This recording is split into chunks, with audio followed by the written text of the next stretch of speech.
নমস্কাৰ, এই মুহূৰ্তত আহি পৰিছে অসমবাসী ৰাজ্যখনে কেইবাটা গুৰুত্বপূৰ্ণ খবৰ। অসমৰ লাখ লাখ ধনী দুখীয়া পৰিয়ালৰ বাবে এটা ডাঙৰ খবৰ। অৰ্থাৎ ৰেচন কাৰ্ডত নাম থাকিলে লাভ কৰিব হাজাৰ হাজাৰকৈ টকা। লগতে ৰেচন কাৰ্ড থাকিলে লাভ কৰিব এতিয়াৰ পৰা বিনামূলীয়াকৈ চৰকাৰী প্ৰশিক্ষণ। বন্ধুসকল, নতুনকৈ চৰকাৰী ঘৰৰ আবেদনৰ প্ৰক্ৰিয়াটো চলি আছে। ক'ত কেনেকৈ আবেদন কৰিব পাৰিব, লগতে কোনে কোনে আবেদন কৰিব পাৰিব, সবিশেষ জানিব এইটো ভিডিঅ'ৰ মাধ্যমত। লগতে PM কিষাণ যোজনা 19 নম্বৰ কিস্তি ধন কেতিয়া দিব আৰু কোনে কোনে লাভ কৰিব। লগতে 19 নম্বৰ কিস্তি ধনৰ পৰা লাখ লাখ কৃষকৰ নামসমূহ কৰ্তন কৰিব বুলি ইতিমধ্যে চৰকাৰে ঘোষণা কৰিছে। আৰু মুখ্যমন্ত্ৰী ডক্টৰ হিমন্ত বিশ্ব শৰ্মাই আজি কেইবাটা বৃহৎ মন্তব্য কৰিছে। গতিকে ভিডিঅ'টো সম্পূৰ্ণ চেষ্টা কৰক, ভালদৰে বুজি লওক। তো বলক ভিডিঅ'টো আৰম্ভ কৰোঁ। আৰু আজিৰ প্ৰথমটো খবৰ হৈছে ৰাজ্যবাসীৰ বাবে এটা ডাঙৰ খবৰ। অৰ্থাৎ লাখ লাখ দুখীয়া দৰিদ্ৰ আৰু মধ্যবিত্ত পৰিয়াললৈ মুখ্যমন্ত্ৰী ডক্টৰ হিমন্ত বিশ্ব শৰ্মাই কৰিলে বৃহৎ ঘোষণা। অৰ্থাৎ নতুনকৈ কি আপডেট দিছে পোনপ্ৰথমতে চাই লওক। বন্ধুসকল, চাহ খৰচৰ নামত চৰকাৰী গাঁওবুঢ়াই ধন লয় নেকি? প্ৰমাণ পত্ৰৰ বাবে এটকাও ল'ব নোৱাৰিব এতিয়াৰে পৰা গাঁওবুঢ়াসকলে। লগতে আপোনাৰ পৰা এতিয়াও এটকাও ল'ব নোৱাৰিব গাঁওবুঢ়াই। যদি গাঁওবুঢ়াই টকা লয় তেন্তে তেওঁলোকৰ বিৰুদ্ধে আইনগতভাৱে ব্যৱস্থা কৰিব। লগতে প্ৰমাণ পত্ৰৰ নামত চাহ খৰচৰ বাবে টকা লৈছে নেকি পূৰ্বতে, এতিয়াৰে পৰা ল'ব নোৱাৰিব। চৰকাৰে গাঁওবুঢ়াসকলৰ বাবে প্ৰতি মাহে 9,000কৈ টকা দিব। লগতে ৰাজ্যৰ গাঁওবুঢ়াসকলে এতিয়াৰে পৰা নিয়মীয়াকৈ পাব প্ৰতি মাহে 9,000কৈ টকা। আৰু ৰাজহুৱা গাঁও আৰু বন গাঁৱৰ গাঁওবুঢ়াই পাব সম পৰ্যায়ৰ ধন বুলি চৰকাৰে ঘোষণা কৰিছে। লগতে প্ৰমাণ পত্ৰৰ নামত যাতে সাধাৰণ লোকৰ পৰা ধন নলয় তাৰ বাবে আহ্বান জনাইছে মুখ্যমন্ত্ৰীগৰাকীয়ে। লগতে গাঁওবুঢ়াৰ পাৰিতোষিক নামত মাহে 15,58,00,000কৈ টকা ব্যয় কৰিব। আৰু বনগাঁৱৰ 278 কোটি টকা গাঁওবুঢ়াসকলক পাৰিশ্ৰমিক দিয়াৰ ব্যৱস্থা গ্ৰহণ কৰিছে। ৰাজহুৱা গাঁৱৰ 661গৰাকী গাঁওবুঢ়াক পাৰিশ্ৰমিক দিয়াৰ ব্যৱস্থা গ্ৰহণ কৰিছে। লগতে ইয়াৰ পিছতো প্ৰমাণ পত্ৰৰ নামত ধন লোৱাটো যুক্তিগত হ'ব নে নহয় আপোনালোকে নিজে গম পাব। আৰু আপোনাৰ পৰা এতিয়াও যদি গাঁওবুঢ়াসমূহে ধন লয় বা টকা লয়, যিকোনো প্ৰপত্ৰ বা যিকোনো কাগজৰ ক্ষেত্ৰত যদি আপোনালোকৰ পৰা টকা সংগ্ৰহ কৰে বা তেওঁলোকে টকা বিচাৰে, তেনেহ'লে আপোনালোকে এতিয়াৰে পৰা এটা কমপ্লেইন দিলে কিন্তু গাঁওবুঢ়াৰ বিৰুদ্ধে আইনগতভাৱে ব্যৱস্থা গ্ৰহণ কৰিব চৰকাৰে। গতিকে লাখ লাখ পৰিয়ালৰ বাবে মুখ্যমন্ত্ৰী ডক্টৰ হিমন্ত বিশ্ব শৰ্মাই কৰিলে বৃহৎ ঘোষণা। আৰু আজিৰ পৰৱৰ্তী খবৰটো হৈছে ৰাজ্যবাসীৰ বাবে আন এটা ডাঙৰ খবৰ। অৰ্থাৎ ৰেচন কাৰ্ড থাকিলে সুখবৰ। কাৰণ ৰেচন কাৰ্ড থাকিলে অকল বিনামূলীয়া চাউলে নহয়, তাৰ উপৰিও কিন্তু কেইবাটাও আঁচনিৰ সুবিধা লাভ কৰিব। লগতে চৰকাৰী ঘৰ লাভ কৰিব। আপডেটটো এবাৰ চাই লওক। নতুনকৈ 3,88,000 লোকে পাব চৰকাৰী ঘৰ। তালিকাত নাম থকাৰ পিছতো আপুনি ঘৰ লাভ কৰা নাই নেকি? কোনো মধ্যভোগীয়ে ঘৰ কৰ্তন বা অথবা টকা বিচাৰিছে নেকি? চৰকাৰী ঘৰ নোপোৱা লাখ লাখ লোকৰ বাবে আকৌ আহিল এটা ডাঙৰ খবৰ। নতুনকৈ 3,61,000 লোকে পাব চৰকাৰী পকী ঘৰ বিনামূলীয়াকৈ। প্ৰধানমন্ত্ৰী গ্ৰামীণ আৱাস যোজনাৰ ঘৰ নোপোৱাসকলৰ বাবে এটা ডাঙৰ সিদ্ধান্ত গ্ৰহণ কৰিলে ৰাজ্য চৰকাৰে। লগতে শীঘ্ৰেই সকলো হিতাধিকাৰীসকলে লাভ কৰিব এই আৱাস যোজনাৰ অধীনত পকী ঘৰ। তালিকাত নাম থকাৰ পিছতো আপুনি ঘৰ লাভ কৰা নাই নেকি? যদি কৰা নাই তেনেহ'লে আপোনালোকৰ বাবে এটা অত্যন্ত জৰুৰী খবৰ। সকলো যোগ্য আৰু দৰিদ্ৰ হিতাধিকাৰীসকলে ঘৰ পোৱাটো নিশ্চিত কৰিছে চৰকাৰে। ইয়াৰ বাবে কোনো মধ্যভোগীয়ে ঘৰ কৰ্তন অথবা ধন সৰলকি কৰিব নোৱাৰিব বুলি ঘোষণা কৰিছে। আৰু PMAYGকে ধৰি গ্ৰামোন্নয়নৰ সকলো আঁচনিৰ বাবে এতিয়া বাধ্যতামূলক ABPS ধন লাভৰ বাবে DBTৰ জৰিয়তে একত্ৰিত কৰি ABPS নিশ্চিত কৰে জমা হোৱা ধন বুলি ঘোষণা কৰিছে। আৰু ইয়াৰ বাবে হিতাধিকাৰীসকলে বেংক একাউণ্টৰ সৈতে এক্টিভ কৰিব লাগিব ABPS একাউণ্টৰ সৈতে আধাৰ সংযোগ কৰাটো বাধ্যতামূলক কৰিছে চৰকাৰে। গতিকে লাখ লাখ পৰিয়ালৰ বাবে এটা অত্যন্ত জৰুৰী খবৰ। বেংকত গৈ হিতাধিকাৰীসকলে কৰিব পাৰিব এই কাম বুলিও ঘোষণা কৰিছে। আৰু অথবা গাঁও পঞ্চায়ত ব্লক অফিচলৈ গৈও কিন্তু আপোনালোকে এই কামখিনি কৰিব পাৰিব। আৰু ইতিমধ্যেও কামখিনি চলি আছে। বেংক একাউণ্টৰ সৈতে পেন কাৰ্ড, আধাৰ কাৰ্ড, ABPS সক্ষম হৈ থাকিলেহে লাভ কৰিব চৰকাৰী পকী ঘৰ। আৰু অসমত নাথাকিব কোনো কেঁচা ঘৰ বুলি মুখ্যমন্ত্ৰীগৰাকীয়ে ঘোষণা কৰিছে। লগতে কোন কোন যোগ্য হিতাধিকাৰীসকলে লাভ কৰিব এই চৰকাৰী পকী ঘৰ, অৰ্থাৎ কোনে কোনে লাভ কৰিব। লগতে আপুনি যদি ঘৰ পোৱা নাই, এখন মাত্ৰ ফটো তুলি লাভ কৰিব এতিয়াৰে পৰা চৰকাৰী বিনামূলীয়াকৈ পকী ঘৰ। মোবাইলৰ এখন ফটো আৰু আধাৰ কাৰ্ড থাকিলে লাভ কৰিব বিনামূলীয়াকৈ ঘৰ বুলি ঘোষণা কৰিছে। লগতে আধাৰ নম্বৰৰ জৰিয়তে PM আৱাস যোজনাৰ পৰ্টেলত গৈ আপোনালোকে আবেদন কৰিব পাৰিব। লগতে 15,000 টকা মাহিলী আয় হ'লেও এতিয়াৰে পৰা লাভ কৰিব বিনামূলীয়াকৈ চৰকাৰী পকী ঘৰ। লগতে ঘৰত দুচকীয়া বাহন থাকিলেও কিন্তু আপোনালোকে লাভ কৰিব বিনামূলীয়াকৈ চৰকাৰী পকী ঘৰ। লগতে 5 একৰ পৰ্যন্ত মাটি থাকিলেও এতিয়াৰে পৰা দিব চৰকাৰী বিনামূলীয়াকৈ পকী ঘৰ বুলি ঘোষণা কৰিছে।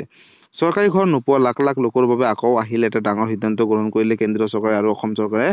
নতুনকৈ 3,61,000 লোকে পাব চৰকাৰী বিনামূলীয়াকৈ পকী ঘৰ। গতিকে প্ৰধানমন্ত্ৰী গ্ৰাম আৱাস যোজনাৰ অধীনত যিসকল ঘৰ পোৱা নাই বা আবেদন কৰিম বুলি ভাবিছে তেওঁলোকৰ বাবে এটা অত্যন্ত জৰুৰী খবৰ। শীঘ্ৰেই আপোনালোকে আবেদন কৰক চৰকাৰী ঘৰৰ বাবে। আৰু ইতিমধ্যে আবেদনৰ প্ৰক্ৰিয়াটো চলি আছে অনলাইনৰ মাধ্যমত। আৰু তালিকাত নাম অহাৰ পিছতে কিন্তু আপোনালোকে এই ঘৰৰ টকাসমূহ লাভ কৰিব DBTৰ মাধ্যমত আপোনালোকৰ বেংক একাউণ্টত। গতিকে চৰকাৰী ঘৰ আবেদন কৰাৰ আগতে নিজৰ বেংক একাউণ্টৰ লগত আধাৰ কাৰ্ডটো লিংক ৰাখিব, কাৰণ এই টকাসমূহ ডিবিটিৰ মাধ্যমত প্ৰেৰণ কৰিব। আৰু ৰেচন কাৰ্ড থকাটো বাধ্যতামূলক। যদি ৰেচন কাৰ্ড আৰু আধাৰ কাৰ্ড আছে তেনেহ'লে আপোনালোকে নতুনকৈ চৰকাৰী পকী ঘৰ আবেদন কৰিলে লাভ কৰিব।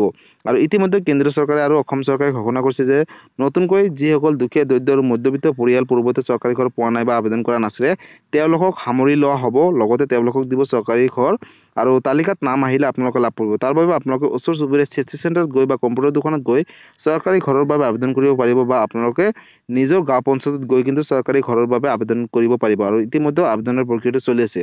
আৰু কি নথি পত্ৰ লাগিব ইতিমধ্যে মই ভিডিঅ' বনাইছোঁ, চাই ল'ব। আৰু যদি কিবা সুধিবলগীয়া আছে আপোনালোকে মোক কমেণ্ট কৰি জনাব, মই নিশ্চয় ৰিপ্লাই দিবলৈ চেষ্টা কৰিম।